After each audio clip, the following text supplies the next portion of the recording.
ಇನ್ನು ಈ R B Timmapur ಮೇಲಿರುವಂಥ ಆರೋಪಗಳು ಅದು ಕಾಂಗ್ರೆಸ್ಗೆ ಒಂದು ಲೆಕ್ಕದಲ್ಲಿ ನುಂಗಲಾರದ ಬಿಸಿ ತುಪ್ಪ. ಜೊತೆಗೇನು ಅಂತಂದರೆ ಸಚಿವ ಸ್ಥಾನ ಕಳ್ಕೊಂಡ್ರೂ ಕೂಡ ಅವ್ರು ಆಶ್ಚರ್ಯ ಇಲ್ಲ. ಕಿಕ್ ಬ್ಯಾಕ್ ಆರೋಪದ ಮೇಲೆ ಈ ಕಿಕ್ ಬ್ಯಾಕ್ ಆರೋಪ ಅನ್ನುವಂಥದ್ದು ವರಿಷ್ಠರಿಗೂ ಕೂಡ ಮುಜುಗರ ತಂದಿಟ್ಟಿದೆ. ಒಂದಾ ಎರಡ ಈ ಸರ್ಕಾರದಲ್ಲಿ ಒಂದಾದ ಮೇಲೊಂದು ಆರೋಪಗಳು ಬರ್ತಾನೇ ಇವೆ. ಸಚಿವರ ಖಾತೆ ಬದಲಾವಣೆ ಆಗಬೇಕು. ಹೈಕಮಾಂಡ್ ಹೇಳ್ತಾ ಇದೆ ಸಚಿವರ ಖಾತೆ ಬದಲಾವಣೆ ಆಗಬೇಕಾ ಅಥವಾ ಸಚಿವ ಸ್ಥಾನದಿಂದ ದೂರ ಇಡಬೇಕಾ, ಇದ್ರ ಬಗ್ಗೆ ಚರ್ಚೆಗಳು ಕೂಡ ಆಗ್ತಾ ಇವೆ. ಇನ್ನು ಸಿಎಂ ಇದಕ್ಕೆ ಸಂಬಂಧಪಟ್ಟಂಗೆ ಎಕ್ಸ್ಕ್ಲೂಸಿವ್ ಸಭೆ ಮಾಡಿದ್ದಾರೆ. ಅದರ ವಿವರಗಳನ್ನು ನಾವು ನಿಮಗೆ ಕೊಡ್ತಾ ಇದ್ದೀವಿ. ಏಕಾಏಕಿ ಈ ರೀತಿ ಏನಾದರೂ ದೂರ ಇಟ್ಟುಬಿಟ್ರೆ ತೊಂದರೆಗಳಾಗ್ತವೆ ಅನ್ನುವಂಥ ಮನೋಭಾವನೆ ಇದೆ. ಯಾಕಂದರೆ ಒಬ್ಬಿಬ್ಬರ ಮೇಲೆ ಆರೋಪಗಳಲ್ಲ, ಪಕ್ಷದಲ್ಲಿ ಹಿರಿಯ ಸಚಿವರ ಅಭಿಪ್ರಾಯವನ್ನು ಸಿದ್ದರಾಮಯ್ಯ ಪಡೆದಿದ್ದಾರೆ.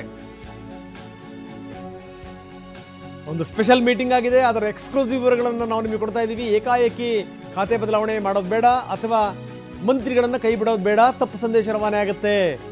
ಯಾಕಂದರೆ ಇರೋ ಮುಜುಗರಗಳನ್ನು ಎದುರಿಸಿದ್ರೇ ಸಾಕಾಗಿದೆ. ಇನ್ನು BJPಯವರು ಆರೋಪ ಮಾಡ್ತಾರಲ್ಲ, ಅದಕ್ಕೆ ಮತ್ತೊಂದಿಷ್ಟು ಬಲ ಸಿಗುತ್ತೆ. ದೂರ ಇಡಲಿಲ್ಲ ಅಂತಂದರೆ ತಿಮ್ಮಾಪುರ ರಾಜೀನಾಮೆಗೆ ಆಗ್ರಹಿಸಿ BJP ಮತ್ತೆ ಧರಣಿ ಶುರು ಮಾಡಿಬಿಡ್ಬೋದು. ಸಚಿವರ ಸಲಹೆ ನೋಡಿಕೊಂಡು ಸಿದ್ದರಾಮಯ್ಯನವರು ಕಾದು ನೋಡುವಂಥ ತಂತ್ರವನ್ನು ಅನುಸರಿಸ್ತಾ ಇದ್ದಾರೆ. ಅಂದರೆ ಚಳಿಗಾಲದ ಅಧಿವೇಶನ ಮುಗಿಬೇಕು, ಬೆಳಗಾವಿ ಅಧಿವೇಶನ ಮುಗಿಬೇಕು, ಅಲ್ಲಿ ತನಕ ಸುಮ್ಮನಿರಬೇಕು ಅಂತ. ಇದೇ ಅಸ್ತ್ರ ಆಗಿಬಿಟ್ರೆ ವಿಧಾನಸಭೆಯಲ್ಲಿ ಕಲಾಪದಲ್ಲಿ ಇಂಥ ಚಾನ್ಸ್ಗಳು ಕೂಡ ಇವೆ. ಇವತ್ತು ಬಾರ್ ಮಾಲೀಕರು CM ಭೇಟಿ ಆಗ್ತಾರೆ. ಸಮರ ಸಾರ್ಬಿಟ್ಟಿದ್ದಾರೆ ಬಾರ್ ಮಾಲೀಕರು. ಸಿದ್ದರಾಮಯ್ಯಗೆ ದಾಖಲೆಯನ್ನು ಬಾರ್ ಮಾಲೀಕರು ಸಲ್ಲಿಸ್ತಾರೆ. ಇವತ್ತು ಭೇಟಿ ಮಾಡಲಿಕ್ಕೆ ಸಮಯವನ್ನು ಕೂಡ ನಿಗದಿ ಮಾಡಲಾಗಿದೆ. ಬಾರ್ ಮಾಲೀಕರ ಸಂಘ ತಿಮ್ಮಾಪುರ ರಾಜೀನಾಮೆಗೆ ಪಟ್ಟು ಹಿಡಿಯುವಂಥ ಸಾಧ್ಯತೆಗಳಿವೆ. ನೋಡಿ, ಎಲ್ರಿಗೂ ಗೊತ್ತಿರುವಂಥ ಸಂಗತಿ, ಅದನ್ನೇನು ಮುಚ್ಚಿಟ್ಕೊಳ್ಳುವಂಥದ್ದೇನಿಲ್ಲ. ಈ ಬಾರ್ಗಳದ್ದಿದೆಯಲ್ಲ, ಈ ಬಾರ್ಗಳಿಗೆ ಅದಕ್ಕೆ ಸಂಬಂಧಪಟ್ಟಂಗೆ ಈ ಯಾರ್ಯಾರಿಗೆ ಏನೇನು ಎಷ್ಟೆಷ್ಟು ದುಡ್ಡು ಹೋಗುತ್ತೆ ಅದು ಗೊತ್ತಿರುವಂಥ ಸಂಗತಿ. ಎಲ್ಲದನ್ನೂ ಕೂಡ ಸಹಿಸ್ಕೊಂಡಿರ್ತಾರೆ ಬಾರ್ ಮಾಲೀಕರು. ಆದರೆ ಈ ಮಟ್ಟಕ್ಕೆ ಬಾರ್ ಮಾಲೀಕರು ಹೋಗ್ತಾರೆ ಅಂತಂತಂದರೆ ಇದೆಲ್ಲ ಒಂದು ಕಡೆಗೆ ಮಿತಿ ಮೀರಿ ಹೋಗಿದೆ, ಅದರಲ್ಲಿ ಯಾವುದೇ ಡೌಟ್ ಇಲ್ಲ. ಬರೀ ಪ್ರಮೋದ್ ಶಾಸ್ತ್ರಿ ನಮ್ಮೊಂದಿಗೆ ಈಗ ನೇರ ಸಂಪರ್ಕದಲ್ಲಿದ್ದಾರೆ. ಪ್ರಮೋದ್, ನಾನೊಂದು ಮಾತನ್ನು ಹೇಳ್ತಾ ಇದ್ದೆ, ಈ ಬಾರ್ಗಳು ಅವೆಲ್ಲ ಲೆಕ್ಕಾಚಾರಗಳು ನಿಮಗೆ ಗೊತ್ತಿರುವಂಥ ಸಂಗತಿ. ಇಲ್ಲಿ ಈ ದುಡ್ಡಿನ ವ್ಯವಹಾರಗಳು ನಡೆಯುವಂಥದ್ದು ಅತ್ಯಂತ ಸಹಜ. ಆದರೆ ಈ ಒಂದು ಮಿತಿನಲ್ಲಿ ಇವೆಲ್ಲವೂ ಕೂಡ ನಡೀತಾ ಇರ್ತವೆ.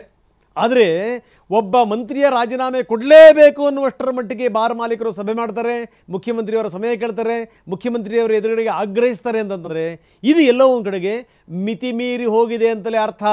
ಈಗ ಈ ಬಿಸಿ ತುಪ್ಪ ನುಂಗಂಗೂ ಇಲ್ಲ ಉಗುಳಂಗೂ ಇಲ್ಲ. ದೂರ ಇಟ್ಟರೆ ಒಂದು ಸಂದೇಶ, ಅಥವಾ ಇವ್ರನ್ನ ಸಚಿವ ಸ್ಥಾನದಿಂದ ಹೊರಗಡೆ ಕಳಿಸಿದ್ರೆ ಇನ್ನೊಂದು ಸಂದೇಶ. ಮೊದಲೇ ಮುಜುಗರಗಳ ಮೇಲೆ ಮುಜುಗರಗಳನ್ನು ಎದುರಿಸ್ತಿರುವಂಥ ಸಂದರ್ಭದಲ್ಲಿ ಇದೊಂದು ಹೊಸ ಮುಜುಗರ, ಏನಂತೀರಿ? ನಿಜ ರಂಗನಾಥ್, ಈ ವಿಚಾರದಲ್ಲಿ ಸರ್ಕಾರ ತುಂಬ ಸೂಕ್ಷ್ಮವಾಗಿ ಹೆಜ್ಜೆಯನ್ನು ಇಡೋದಕ್ಕೆ ಮುಂದಾಗ್ತಾ ಇದ್ದಾರೆ. ಯಾಕೆಂದರೆ ಈಗಾಗಲೇ ಗೊತ್ತಿದೆ, ಒಂದು ವಾಲ್ಮೀಕಿ ಹಗರಣದಲ್ಲಿ ಭಾರಿ ದೊಡ್ಡ ಸಂಕಷ್ಟ ಎದುರಾಗಿತ್ತು. ಜೊತೆಗೆ ವಾಲ್ಮೀಕಿ ಹಗರಣದಲ್ಲಿ ಸರ್ಕಾರಕ್ಕೆ ಮುಜುಗರ ಆಗಿದೆ. ಇನ್ನೊಂದು ಕಡೆಗೆ ಮೂಡಾ ಪ್ರಕರಣ ಕೂಡ ಇದೆ. ಇದ್ರ ಜೊತೆಗೆ ಈಗ ಅಬ್ಕಾರಿ ಪ್ರಕರಣ ಕೂಡ ಸೇರ್ಪಡೆ ಆದರೆ ಸಹಜವಾಗಿ ಸರ್ಕಾರದ ಇಮೇಜ್ಗೆ ಬಹುದೊಡ್ಡ ಹೊಡೆತ ಕೊಡುತ್ತೆ. ಹೀಗಾಗಿ ಈ ಎಲ್ಲ ವಿಚಾರಗಳು ನಿನ್ನೆ ಹಿರಿಯ ಸಚಿವರ ಸಭೆಯಲ್ಲಿ ಚರ್ಚೆ ಆಗಿದೆ. ಮುಖ್ಯಮಂತ್ರಿಗಳು ಹಾಗೂ ಹಿರಿಯ ಸಚಿವರು ಈ ವಿಚಾರಕ್ಕೆ ಸಂಬಂಧಪಟ್ಟಂತೆ ಚರ್ಚೆ ಮಾಡಿದ್ದಾರೆ. ಈಗಾಗಲೇ ಅಬ್ಕಾರಿ ವಿಚಾರಕ್ಕೆ ಸಂಬಂಧಪಟ್ಟಂತೆ ನೇರವಾಗಿ ಬಾರ್ ಮಾಲೀಕರ ಸಂಘ ಅಬ್ಕಾರಿ ಸಚಿವರ ವಿರುದ್ಧ ನಿರಂತರವಾಗಿ ವಾಗ್ದಾಳಿಯನ್ನು ಮಾಡ್ತಾ ಇದೆ, ಆರೋಪ ಮಾಡ್ತಾ ಇದೆ. ಇದೇ ನವೆಂಬರ್ 22ರಂದು ಬಂದ್ ಮಾಡೋದಕ್ಕೆ, ಬಾರ್ಗಳನ್ನ ಬಂದ್ ಮಾಡೋದಕ್ಕೆ ಕೂಡ ತೀರ್ಮಾನ ಮಾಡಿದೆ. ಇದೆಲ್ಲದರ ನಡುವೆ ನಿನ್ನೆಯ ಸಭೆಯಲ್ಲಿ ಚರ್ಚೆ ಆಗಿದೆ. ಈಗಾಗಲೇ ನಮಗೆ ಸಿಕ್ಕಿರುವಂತಹ ಮಾಹಿತಿಯ ಪ್ರಕಾರ ಹೈಕಮಾಂಡ್ನಿಂದ ಈಗಾಗಲೇ ರಾಜ್ಯ ಸರ್ಕಾರಕ್ಕೆ, ಮುಖ್ಯಮಂತ್ರಿಗಳಿಗೆ ಒಂದು ಸೂಚನೆ ಬಂದಿದೆ. ಸುರ್ಜೇವಾಲಾ ಅವರು ಮುಖ್ಯಮಂತ್ರಿ ಸಿದ್ದರಾಮಯ್ಯನವರ ಜೊತೆಗೆ ದೂರವಾಣಿ ಮೂಲಕ ಮಾತುಕತೆಯನ್ನು ಮಾಡಿ ಖಾತೆ ಬದಲಾವಣೆ ಮಾಡೋದಕ್ಕೆ, ಅಬ್ಕಾರಿ ಸಚಿವ ತಿಮ್ಮಾಪುರ ಅವರ ಖಾತೆ ಬದಲಾವಣೆ ಮಾಡೋದಕ್ಕೆ ಒಂದು ಚರ್ಚೆ ಮಾಡಿದ್ದಾರೆ, ಸೂಚನೆ ಕೊಟ್ಟಿದ್ದಾರೆ ಅಂತ ಮಾಹಿತಿ ಲಭ್ಯವಾಗ್ತಾ ಇದೆ. ಇದರ ಜೊತೆಗೆ ಅವರನ್ನ ಸಂಪುಟದಿಂದ ಕೈ ಬಿಡಬೇಕು ಅನ್ನುವಂಥ ಒತ್ತಡ ಕೂಡ ಅನೇಕರು ಮಾಡಿದ್ರು, ಹಿರಿಯ ಸಚಿವರು ಕೂಡ ಮಾಡಿದ್ರು. ಆದರೆ ಈಗ ಏಕಾಏಕಿ ಸಂಪುಟದಿಂದ ಕೈ ಬಿಟ್ಟರೆ ಅದಕ್ಕೆ ಪೂರಕ ದಾಖಲೆಗಳಿಲ್ಲ ಅಥವಾ ಸಾಕ್ಷಿಗಳಿಲ್ಲ, ಆರೋಪದ ಮೇಲೆ ಕೈ ಬಿಟ್ಟರೆ ಅದು ಮುಂದಿನ ದಿನಗಳಲ್ಲಿ ಬೇರೆ ರೀತಿಯಾದಂಥ ತಪ್ಪು ಸಂದೇಶ ರವಾನೆ ಆಗುತ್ತೆ, ಸರ್ಕಾರಕ್ಕೂ ಕೂಡ ಮುಜುಗರ ಆಗುತ್ತೆ, ಜೊತೆಗೆ ಒಂದು ಸಮಾಜಕ್ಕೂ ಕೂಡ ತಪ್ಪು ಸಂದೇಶ ರವಾನೆ ಆದಂಗೆ ಆಗುತ್ತೆ. ಹಾಗೇನೆ ಆದರೆ ಖಾತೆ ಬದಲಾವಣೆ ವಿಚಾರಕ್ಕೆ ಸಂಬಂಧಪಟ್ಟಂತೆ ಕೂಡ ಚರ್ಚೆ ಆಗಿದೆ. ಈಗ ಸಂಪುಟದಿಂದ ಕೈ ಬಿಡೋದು ಮತ್ ವಿಚಾರ ಆದರೆ ಖಾತೆ ಬದಲಾವಣೆ ಮಾಡಬೇಕು ಅನ್ನುವಂಥ ಬಲವಾದಂಥ ಒಪಿನಿಯನ್ ಕೂಡ ಈಗಾಗಲೇ ಸರ್ಕಾರದ ಮಟ್ಟದಲ್ಲಿ, ಕಾಂಗ್ರೆಸ್ ಹೈಕಮಾಂಡ್ ಮಟ್ಟದಲ್ಲಿ ವ್ಯಕ್ತವಾಗಿದೆ. ಆದರೆ ಯಾವಾಗ ಖಾತೆ ಬದಲಾವಣೆ ಮಾಡಬೇಕು ಅನ್ನೋದು ಕೂಡ ಮುಖ್ಯಮಂತ್ರಿಗಳ ಮುಂದೆ ಇರುವಂತ ಒಂದು ಆಪ್ಷನ್. ಇದಕ್ಕೆ ಸಂಬಂಧಪಟ್ಟಂತೆ ಹಿರಿಯ ಸಚಿವರ ಅಭಿಪ್ರಾಯವನ್ನ ಕೂಡ ಕೇಳಿದ್ದಾರೆ. ಬಹುಶಃ ಮುಖ್ಯಮಂತ್ರಿಗಳು ತೀವ್ರ ಉತ್ಸುಕರಾಗೇ ಇದ್ದಾರೆ ಖಾತೆ ಶೀಘ್ರದಲ್ಲೇ ಬದಲಾವಣೆ ಮಾಡಬೇಕು ಅಂತ. ಆದ್ರೆ ಕೆಲ ಹಿರಿಯ ಸಚಿವರು ನೇರವಾಗಿ ಅವರಿಗೆ ಸಲಹೆಯನ್ನ ಕೊಟ್ಟಿದ್ದಾರೆ. ಈಗ ಬೆಳಗಾವಿ ಅಧಿವೇಶನಕ್ಕೂ ಕೂಡ ಮೊದಲು ನೀವೇನಾದ್ರೂ ಖಾತೆ ಬದಲಾವಣೆ ಮಾಡಿದ್ರೆ ಆಗ ಆರೋಪ ಏನಿದೆ, ಬಿಜೆಪಿ ನಾಯಕರ ಆರೋಪ ಏನ್ ಮಾಡ್ತಾ ಇದ್ದಾರೆ ಅಥವಾ ಬಾರ್ ಬಾಲಿಕರ ಸಂಘ ಆರೋಪ ಏನ್ ಮಾಡ್ತಾ ಇದೆ, ಅದಕ್ಕೆ ಇನ್ನಷ್ಟು ಬಲ ಸಿಗತ್ತೆ, ಪುಷ್ಟಿ ಸಿಗತ್ತೆ. ಈ ಹಿನ್ನೆಲೆಯಲ್ಲಿ ಸಂಪೂರ್ಣವಾಗಿ ಸರ್ಕಾರದ ನಿರ್ಧಾರಗಳಿಗೆ ಅಥವಾ ಸರ್ಕಾರ ಅದನ್ನ ಡಿಫೆಂಡ್ ಮಾಡ್ಕೊಳ್ಳೋದು ಕಷ್ಟವಾಗಬಹುದು, ಕಷ್ಟ ಸಾಧ್ಯ ಆಗ್ಬೋದು. ಬೆಳಗಾವಿ ಅಧಿವೇಶನದ ಬಳಿಕ ಈ ಖಾತೆ ಬದಲಾವಣೆ ಅಥವಾ ಸಂಪುಟಕ್ಕೆ ಸರ್ಜರಿ ನೀಡೋದು ಆ ಒಂದು ಪ್ರಕ್ರಿಯೆ ಜೊತೆಗೆ ಎಲ್ಲ ಬದಲಾವಣೆ ಮಾಡಿ ಅಂತ ಸಲಹೆ ಕೊಟ್ಟಿದ್ದಾರೆ. ಹೀಗಾಗಿ ಬೆಳಗಾವಿ ಅಧಿವೇಶನದವರೆಗೂ ಕೂಡ ಯಾವುದೇ ರೀತಿಯಂತ ಬದಲಾವಣೆ ನಿರೀಕ್ಷೆ ಮಾಡದೇ ಇರುವಂತಹ ಸಾಧ್ಯತೆ ಇದೆ. ಇದ್ರ ಜೊತೆಗೆ ರಂಗನಾಥ್, ಇವತ್ತು ಬಾರ್ ಬಾಲಿಕರ ಸಂಘ ಏನಿದೆ ಅವರು ಮುಖ್ಯಮಂತ್ರಿಗಳನ್ನ ಭೇಟಿ ಮಾಡ್ತಾ ಇದ್ದಾರೆ. ಈಗಾಗಲೇ ಮುಖ್ಯಮಂತ್ರಿಗಳ ಸಮಯವನ್ನು ಕೂಡ ಕೋರಿದ್ರು.